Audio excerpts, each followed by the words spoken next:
What's up, my friend? Donnie Baker here with the LPR Sound Foundation. Hey, have you ever wondered what does it mean when people talk about fully normal patch bay and half normal patch bay and open patch bay? What the hell? What is it? Let me explain. We're going to talk about it, and then I'm going to come back and talk to you a little bit more about it. So don't go anywhere. Watch the presentation and then come back. I've got some more to talk to you about. We'll see you in a minute.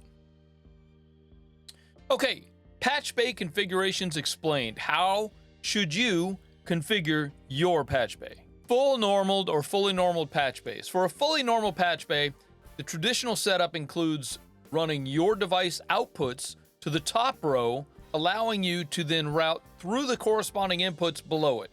If a patch cable is connected in the front, whether the input or the output, that original link in the back is broken and instead routed directly through the patch cable. A half normal patch bay. Much like the fully normal patch bay, a half normal patch bay routes the output on the back through the corresponding input below it. Unlike the full normal patch bay, that link is not always broken with the use of a patch cable. When you insert a patch cable into the bottom row, the input jack, the link will be broken, and the input device will receive only the signal connected by the patch cable. However, when a patch cable is connected to the top row, the output jack, the original link is not broken. The signal continues to the normaled input with a duplicate of the signal running through the patch cable. This comes in handy in a dry-wet recording, which is where one signal is fully affected with the other pieces in the signal chain, while the other is not. Non-normaled or denormaled patch bays. A non-normal patch bay is when none of the points are routed until a patch cable physically routes them. This is a more time-consuming setup and requires many more patch cables, but it allows the greatest flexibility to route complex signal chains. Some patch bays, such as the HOSA MHB350, allow you to choose the normaling you need, like half-normaled or denormaled. A throughput patch bay. Sometimes a patch bay isn't necessarily to create complex chains, but simply to hide cable clutter behind the desk or the rack and turn the corresponding jacks on the front into direct throughputs. Throughput or point-to-point patch bays such as the PDR369 or the MXL369 XLR patch bay allow all the connections to be made behind the patch bay, so a single cable can be used when any of these inputs or outputs are needed. Another configuration that they don't really talk about is open. They don't talk about it on this publication, but an open jack. I'll tell you about that in a second. These are actually my Studio B patch bays. This is the design that I created at traceaudio.com. The link will be available in this publication. If you have a 1/4-inch patch bay, this is an awesome way to label your patch bay. It's really versatile. You get to choose the color, choose the name. There's just so much you could do with this, and it's not very expensive. Let's make a plan for your patch bay. When you're setting up your patch bay, the best starting point is to see how many inputs and outputs you're going to need, then what kind of normaling will be required, and finally drawing it out on a wire diagram to know your connections. Some patch bay manufacturers even offer blank templates to help you visualize your plan with signal routing. It's important to know whether you plan on running any mic setups that require phantom power, so you can get the right patch bay to accommodate those requirements. Here's kind of a blurry picture of my actual plan. And as you can see, I've got fully normaled, and on the next page, there's some half normals. I'm gonna make this available as a download for you to create your own. You can just go in and change everything you need to change on there. But these are my actual patch bays in my Studio B. I'll explain some of that in a bit. Patch cables. Look, once you have your plan, you're gonna know exactly how many patch cables and what length you're gonna need. Several different patch cable types are used within patch cables, but the most common types are TT TRS cables and 1/4-inch TRS cables. It's important to check if your needs in patch bay are TRS balanced stereo or TS unbalanced and mono.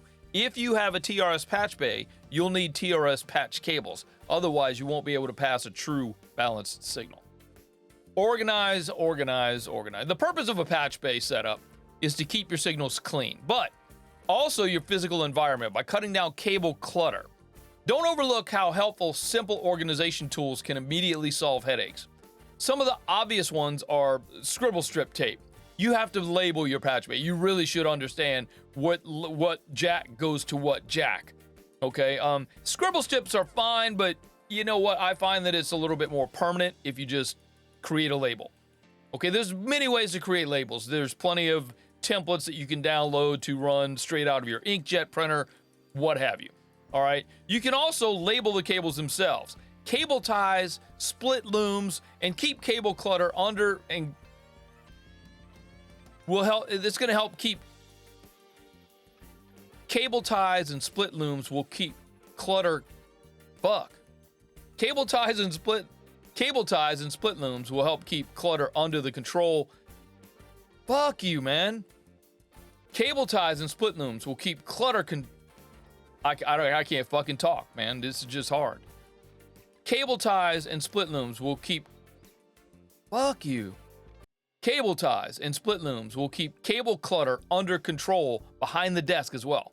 For cables not in use yet, rather than stuffing them somewhere or having them just sprawl around, you can invest in a cable holder to keep your space tidy and your cables quickly accessible. For the best patch bay labels ever, head over to traceaudio.com and see if they support labels for your patch bay.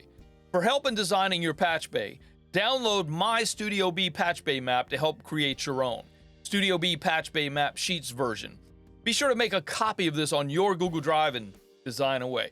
All the patch bay definitions found in this publications are courtesy of HOSA. Yeah, look, the definitions are definitions are like they always are, man. They're just like, you know, strict to the point, and they're following a pattern. You know what I mean? Dude, here's the deal. A fully normal patch bay. All this means, all right, patch bays are set up usually like this, usually the same. Outputs on the top, inputs on the bottom. It's called out over in. Out over in. So the outputs are on the top, the inputs are on the bottom of any patch bay. Okay, so in a fully normal situation, if you plug a jack into the top, which is the output, it's going to break the normal. If you plug a jack into the bottom, it's going to break the normal. A half normal situation is half of that. If you plug into the top jack, it does not break the normal. If you plug into the bottom jack, it does break the normal. Simple. And a throughput is just exactly what it sounds like. It goes through. There's no connection between the the top and bottom jacks. An open jack just means you're not using it. It's just open. You'll see some of those on my patch bay map. The ones that are blacked out, that just means I'm not using them. That's all that means. So you can download this PDF. It's got the links for Trace Audio. It's got the links for HOSA. This is where I got the definitions from HOSA's website. Okay. It was the clearest. I mean, there's some definitions. I did a little research. Man, there's some definitions that just get really crazy. You got to be like a freaking rocket scientist to understand what it means. Bro, it's really simple. You know, you find out the way to make your patch bay is that you list all the gear that you have and how you want to access that gear. Do you want it on all the time, such as a preamp? I want this mic jack to always go to this preamp. But if I jack in the top, it's going to break that microphone signal going to that preamp, and I can send it somewhere else. Cool. That's what you need to figure out. It's really simple. So just list all your gear and how you want to use it. If you've only got 3 preamps, it's simple. If you've only got 3 mic jacks in your control room, in your live room, it's really simple. If you've got 32, it's a little less simple, but still simple.